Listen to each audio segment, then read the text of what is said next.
Deux enfants, un point commun. À la croisée d'une enfance volée. À la rencontre d'Elio et Méline. Bonjour, je m'appelle Elio. Ma vie jusque-là n'a pas été très intéressante.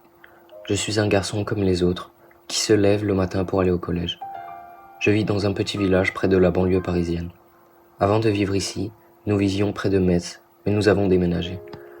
Ma nouvelle maison est assez grande, je vis avec mes deux parents, j'ai un chien et aussi un petit frère, que je ne comprends pas toujours. Que ce soit ici ou à Metz, je n'ai jamais eu beaucoup d'amis. À l'école, on me dit tout le temps que je ne sais pas m'amuser et que je ne parle presque jamais. Mais s'ils savaient. Quand j'étais petit, j'avais une passion. L'eau. Et depuis mon plus jeune âge, j'étais inscrit à la piscine. J'adorais ça. J'adorais mon maître nageur. D'ailleurs, lui aussi m'aimait beaucoup.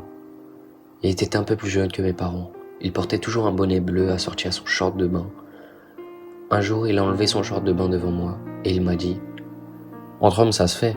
Enlève le tien. » Après l'avoir enlevé, il s'est approché. Il s'est assis à côté de moi. Ses yeux brillaient. Il brillait comme un enfant qui venait de découvrir un nouveau jouet. Je revis toujours cette scène. La sensation du mur froid sur mes mains, mon regard tremblant sur le sol du vestiaire mouillé, et les mains moites de mon maître nageur sur mes hanches. J'avais 8 ans. Ce jour-là, après la piscine, je suis rentré chez moi, muet jusqu'au dîner. Mes parents s'inquiétaient. Ce n'est que quelques jours après que je leur ai dit ce qui s'était passé ce jour-là dans les vestiaires. J'en faisais des cauchemars, je ne jouais plus, j'étais vide de vie. C'est là que nous avons déménagé et que nous avons rencontré l'association Innocence en danger, qui m'aide encore aujourd'hui à reconstruire l'enfance qui m'a été volée. Bonjour, je m'appelle Méline. Depuis toujours, nous nous réunissions chaque dimanche avec ma famille pour déjeuner tous ensemble. On allait tous chez papy, car il avait une grande maison avec un grand jardin. J'adorais ces réunions, car il y avait tous mes cousins, tous mes oncles et tantes. Mais ce jour-là, l'un des membres de ma famille était étrange. Il me regardait bizarrement, avec des yeux vides qui ne laissent rien paraître. Lorsque le repas fut fini, je débarrassai la table et me mis dans une pièce tranquille pour lire un livre. Cette personne, qui avait prétexté un besoin d'aller aux toilettes, surgit derrière moi et ferma la porte. Cette personne, grande et impressionnante, se mit à me faire peur. Elle m'agrippa les bras et me poussa violemment sur le canapé derrière moi. J'étais tétanisée. Elle déboutonna alors mon chemisier et posa sa main sur mes fesses. Ses gestes s'amplifiaient et devenaient de plus en plus déplacés et douloureux. Je n'osais même pas crier. J'avais peur de mal interpréter, que l'on ne me croie pas.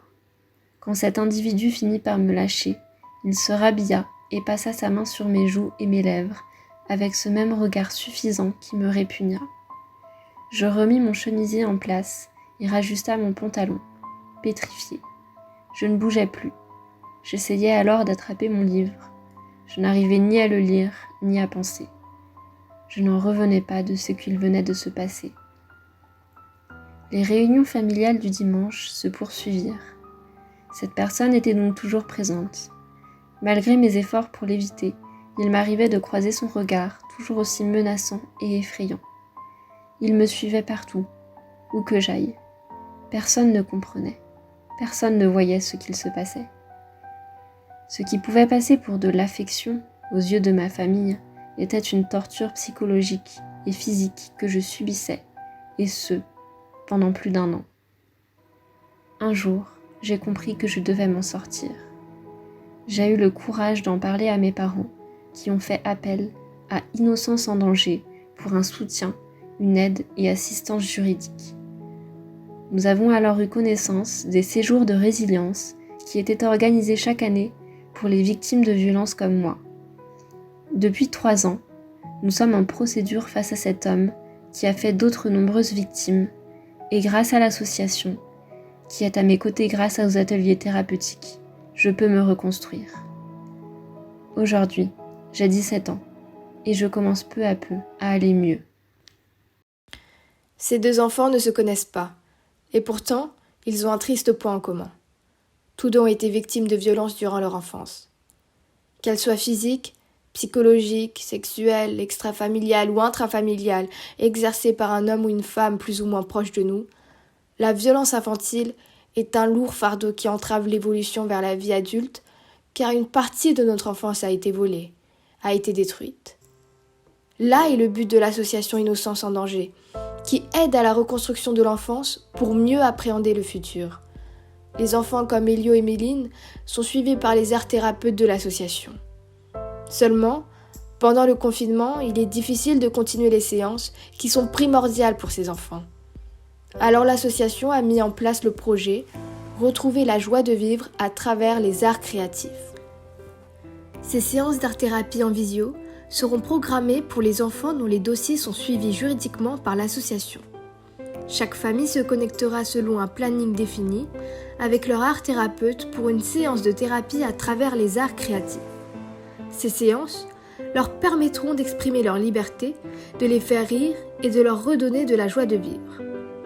Afin de réaliser ce projet, nous avons créé une campagne de récolte de fonds pour le financer. Nous avons donc besoin de vous.